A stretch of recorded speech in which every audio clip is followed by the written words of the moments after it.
When you picture the ancient world, you probably imagine a T-Rex or a giant long-necked dinosaur stomping through prehistoric jungles. But nearly 50 million years before the very first dinosaur ever walked the Earth, a completely different monster ruled the planet. A creature so terrifying and dominant that it sat at the absolute top of the food chain for millions of years. This was Dimetrodon. If you saw a picture of Dimetrodon today, you would almost certainly call it a dinosaur. It had scaly skin, a sharp bite, and lived in a world of prehistoric giants. But science discovered that Dimetrodon was not a dinosaur. In fact, evolutionary scientists classify it as a synapsid, meaning this top-tier killer was actually more closely related to modern mammals, and to you, than to any dinosaur that ever lived. To understand how this monster dominated, you have to picture the world 295 million years ago during the Permian period. Earth was a single giant supercontinent called Pangea. Vast, scorching deserts swept across the interior, fringed by thick, sticky ancient swamps. The climate was brutally extreme, and every single day was a battle for survival. Into this brutal world stepped Dimetrodon. It was built like a living tank. A mature Dimetrodon can grow up to 15 feet long and weigh over 500 pounds. It carries the sheer mass of a modern grizzly bear. It stayed low to the hard, dusty ground on sprawling, muscular legs. But do not let that low posture fool you. Dimetrodon was capable of terrifying, lightning-fast bursts of speed when it spotted prey. The most striking feature of this beast was the massive sail rising directly from its spine. The tall, thin bones grew upward, covered in a thin sheet of skin packed with thousands of microscopic blood vessels. For decades, paleontologists argued over what this sail was for. Was it to intimidate rivals? To attract mates? The true answer changed everything we understood about ancient Dimetrodon. That sail was the ancient world's very first solar panel. Because Dimetrodon lived before warm-blooded mammals fully evolved,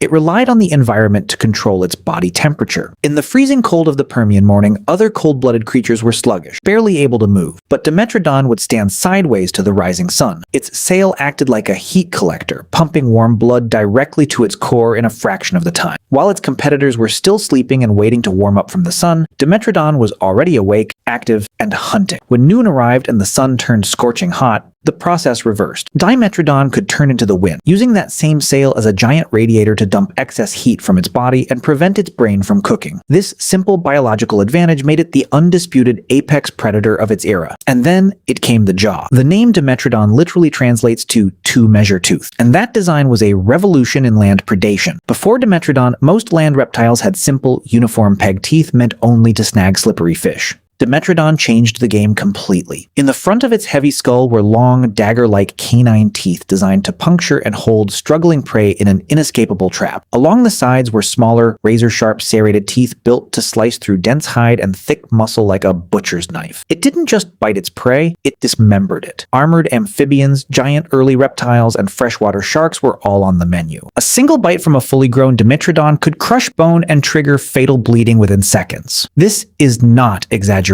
Nothing on the planet at the time had ever faced a mouth engineered so specifically for carnage. To understand how deadly this creature really was, you have to watch how it actually hunted step by step, because Dimetrodon did not chase its prey the way a modern predator does. It relied on ambush, patience, and pure biological timing. Every hunt began before the sun even rose when the swamps of the Permian world sat cold. Dimetrodon would be moving by dragging its heavy body toward a feeding ground near the water's edge, where smaller reptiles and amphibians gathered to drink. It would stay low, using its wide sprawling legs to keep its body pressed close to the ground, almost invisible against the dust and dried mud. This is when its blood was still cold. But when the sun fully rises, it turns its body sideways to the direction of the sun to consume solar energy directly from the sail on its back. This sail didn't just give it comfort, but it was a weapon he used against other cold-blooded prey. While the cold-blooded prey nearby were still frozen and sluggish from the night, barely able to lift their own limbs, Dimetrodon's body was already reaching full hunting capability. It had turned the sunrise itself into a weapon before it used a single tooth in its mouth. Once its body was ready, Dimetrodon would creep forward in complete silence, using slow, controlled steps to avoid vibrations in the ground. Many of its prey species, especially early amphibians, could sense movement through subtle changes in pressure.